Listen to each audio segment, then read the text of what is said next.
क्या राधिया सच में इतनी मासूम है या फिर ये सिर्फ एक दिखावा? क्या प्रथम का प्यार निहारिका के धोखे पर भारी पड़ेगा? क्या भोलेनाथ की मर्जी से जुड़ा ये रिश्ता चंद कागजों पर टूट जाएगा? कहानी के इस चौंकाने वाले मोड़ पर, जहां राधिया के मासूम चेहरे के पीछे छिपी साजिशों का पर्दाफाश होने का दावा किया जा रहा है, प्रथम का गुस्सा 7वें आसमान पर है। वो राधिया पर अपने परिवार की बर्बादी, प्यार छीनने और निहारिका के साथ गलत होने का आरोप लगाता है, जिसका सबूत वो एक ऑडियो रिकॉर्डिंग को बताता है। लेकिन क्या ये रिकॉर्डिंग सच है या राधिया की चाल? गौरी के बताने पर राधे और दादी का निहारिका के घर जाना किसी अनहोनी का संकेत है। बुलबुल का बड़ी दादी के पुराने फोन से आई मम्मा की आवाज निकालना, जहां वो बड़े घर की शादी की बात करती है, ये दिखाता है कि छोटे बच्चे भी इस बड़े खेल में अनजाने में मोहरे बन रहे हैं। प्रथम का ये कहना कि राधे, अगर तुमने ऐसा कभी कुछ नहीं बोला तो ये रिकॉर्डिंग में आया कहाँ से, और मुझे तुम्हारी किसी भी बात पर कोई विश्वास नहीं है, दिखाता है कि उसका विश्वास पूरी तरह से टूट चुका है। वो राधिया को सब फसाद की जड़ बताता है।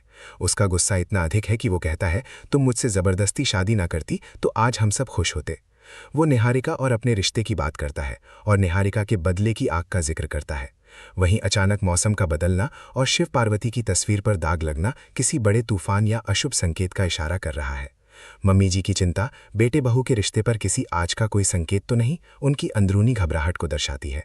प्रथम का ये कहना, काश मुझे पहले तुम्हारा सच पता होता तो आज ये मंगलसूत्र तुम्हारे गले में नहीं, निहारिका के गले में होता, सीधे तौर पर राधिया को संबोधित करते हुए निहारिका से शादी करने का ऐलान है। वो राधिया को गलत और नाराजगी का पात्र मानता है, लेकिन साथ ही ये भी स्वीकार करता है कि राधिया की जगह भी सही थी, शायद ये जानते हुए कि राधिया के साथ भी गलत हुआ है। जब निहारिका प्रथम के फैसलों पर सवाल उठाती है तो आंटी जी सही सवाल उठाती हैं कि राधिया अभी भी प्रथम की पत्नी है तो निहारिका से शादी इल्लीगल होगी। इसका समाधान प्रथम तलाक के कागजों के रूप में प्रस्तुत करता है। वो राधिया पर इन कागजों पर साइन करने का दबाव डालता है, ये कहकर कि ये आंसू मुझे पिघला सकते हैं और ना ही ये भोसली सूर्य। दादी भी राधिया को साइन करने के लिए प्रेरित करती हैं, ये तर्क देते हुए कि प्रथम की खुशी निहारिका में है। लेकिन राधिया का जवाब दिल को छू जाता है। ये रिकॉर्डिंग सदाई है, वो हमारी है ही नहीं, और ये बात हमारे भोलेनाथ जानते हैं।